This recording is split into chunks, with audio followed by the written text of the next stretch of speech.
इसी प्रकार अन्य प्रसंगों को श्रवण करने के लिए महाराज श्री के एकमात्र अधिकृत ऑफिशियल यूट्यूब चैनल को सब्सक्राइब करके बेल आइकन को अवश्य दबा दें।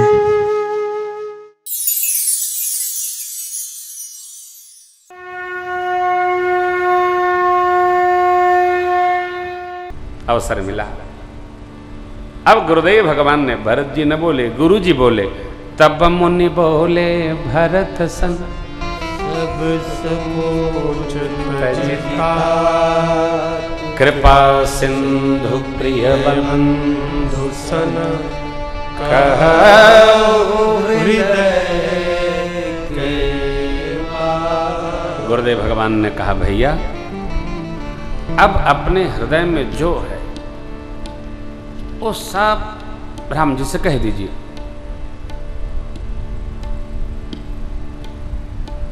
सुनने में मीठा लग रहा है, सरल नहीं है। यही इस चरित्र का, भरत जी के चरित्र का मूल है।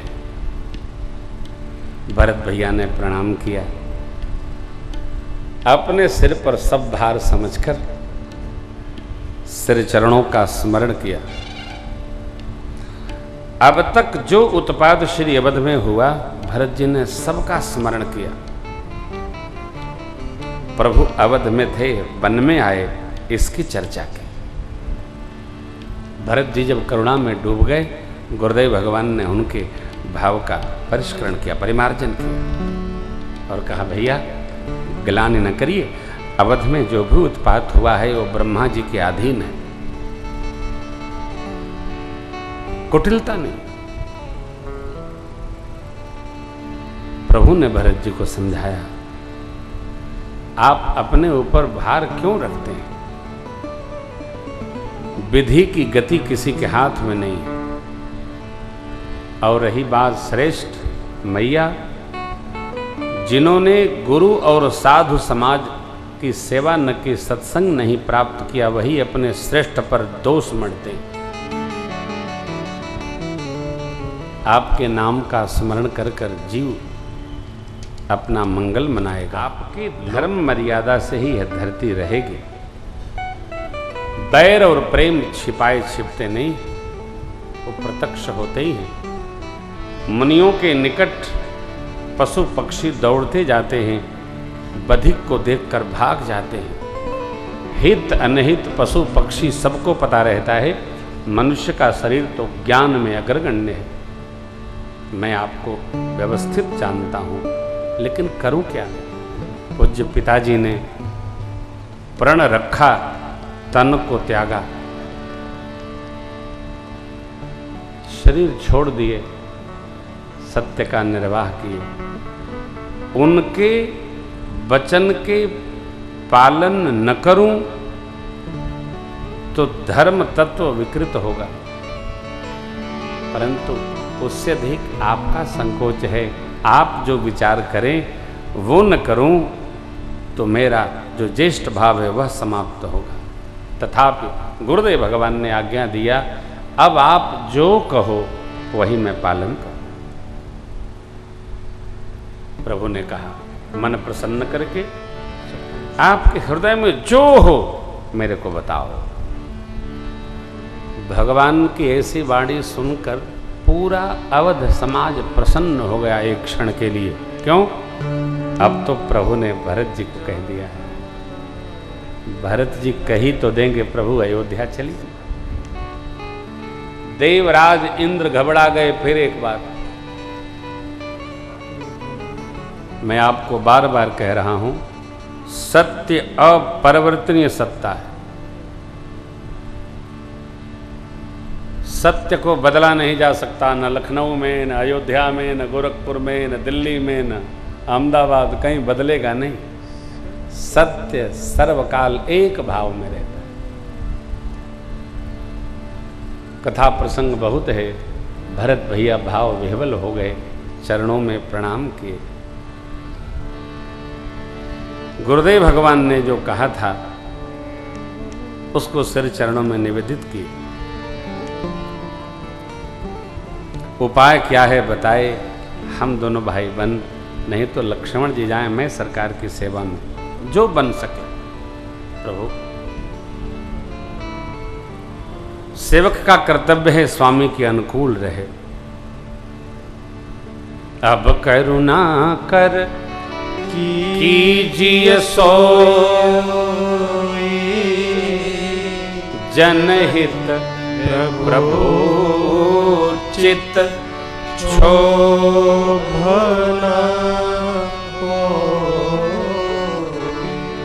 हे करुणा के सिंधु मेरे प्रभु, वह करिए हमारा भला हो और आपके चित्त में क्षोभ भी न हो।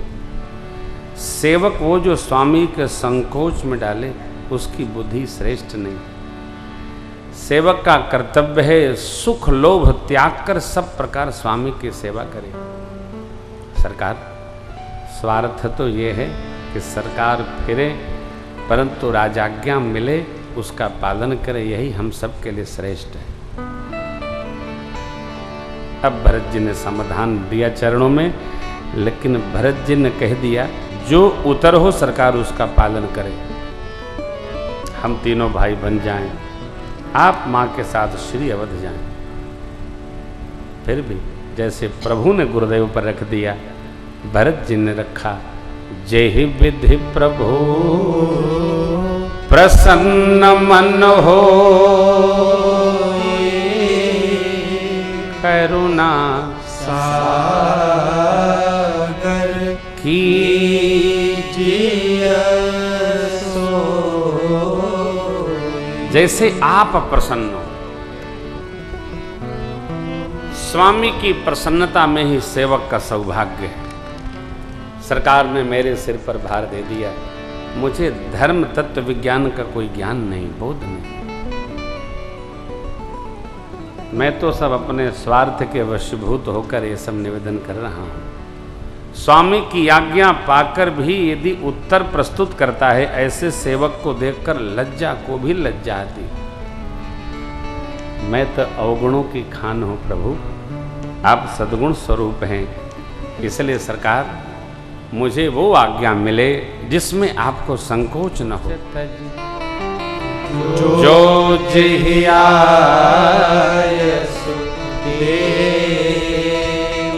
सो सिर धरि धरि करी सब बेटे अनट आवरे।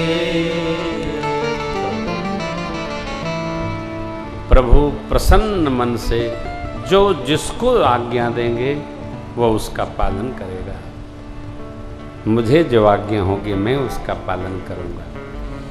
भरत जी की बात यह सुन करके कि अब प्रभु जो कहेंगे उसी का पालन होगा, यही सत्य है, यही धर्म तत्व है। राम जी सत्य स्वरूप हैं, सुरहितकारी हैं। अब देवता जो चिंता में थे, देवताओं ने पुष्प की वृष्टि की। भगवान संकोच में आ गए कि मैं क्या कहूं। इतने में जनक महाराज के दूतों का आगमन हुआ है। गुरुदेव भगवान ने संदेश पाया, सेवकों को साथ भेजा।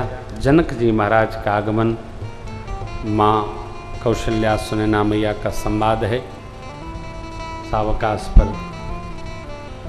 फिर माँ मातृपक्ष के साथ आई। मिथिलापति जनक जी ने गुरुदेव भगवान से मंत्रणा करते जब सुना कि सियाजू हमारे पक्ष में पधारी हैं, तो प्रेम की पाहुनी से मिलने के लिए पिता जनक अपने पक्ष की ओर बढ़े। देखिए, जो सीता मैया को, जिन सीता मैया को रत्न जड़ित पालकी में मणि रत्नों का उपहार बनाकर चक्रवर्ती जी के नगर अयोध्या के लिए प्रस्थान कराया था मिथिलापति ने, आज मेरी माँ से मिथिलापति वन में मिल रहे हैं। मिले, बिटिया ने देखा पिता को, पिता ने देखा बिटिया को। प्रेम की पाहुनी जानकी मैया को दौड़कर जनक जी ने हृदय से लगा लिया। नेत्र झरझरा उठे पिता जनक के, और आज बाप के मुंह से निकला, पुत्रे पवित्र ये कुल दो, पुत्रे पवित्र ये कुल दो, सुजस धवल जग कहो सबको, सुजस धवल जग कहो सबको, जित सोरसरी कीरति सरितोरी,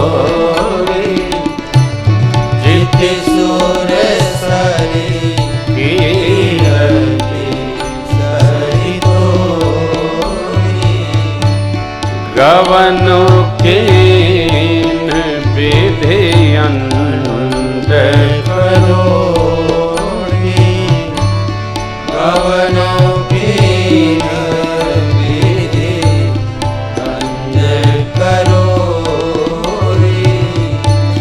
गंग अवनी थलती निबड़े रे, गंग यवनी फलती बड़े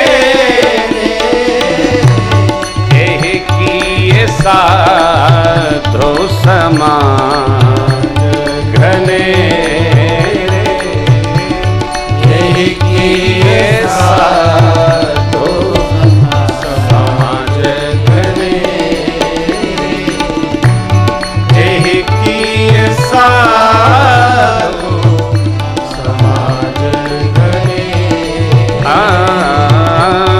यही किए साधो समाज घने। महाराज जनक जी पिता हैं। पिता की विकलता देखकर मां सिमटती गई है?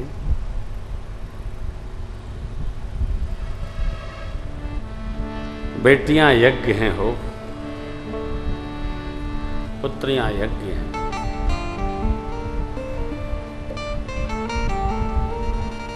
बुद्धिवादियों ने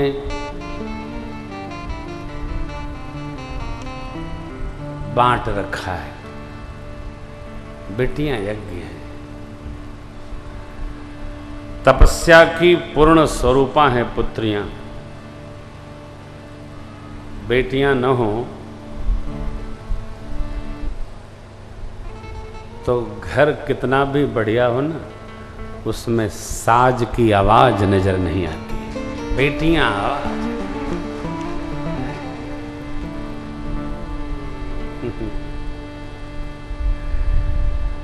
एक गीत की एक ही पंक्ति में लिख पाया हूं, अभी बन नहीं पा रहा, देखता हूं कब तक बनता है। मेरी रानी बेटी लाड़की लड़ेली हो, पहली अपनी माई बाप की, मोरी रानी बेटी लाड़की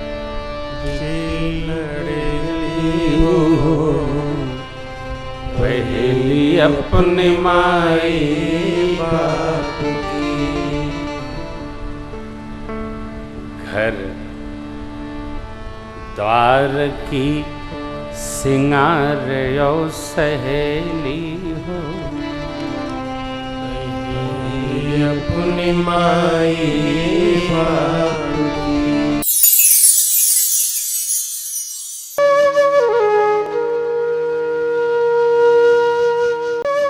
इसी प्रकार अन्य प्रसंगों को श्रवण करने के लिए महाराज श्री के एकमात्र अधिकृत ऑफिशियल यूट्यूब चैनल को सब्सक्राइब करके बेल आइकॉन को अवश्य दबा दें।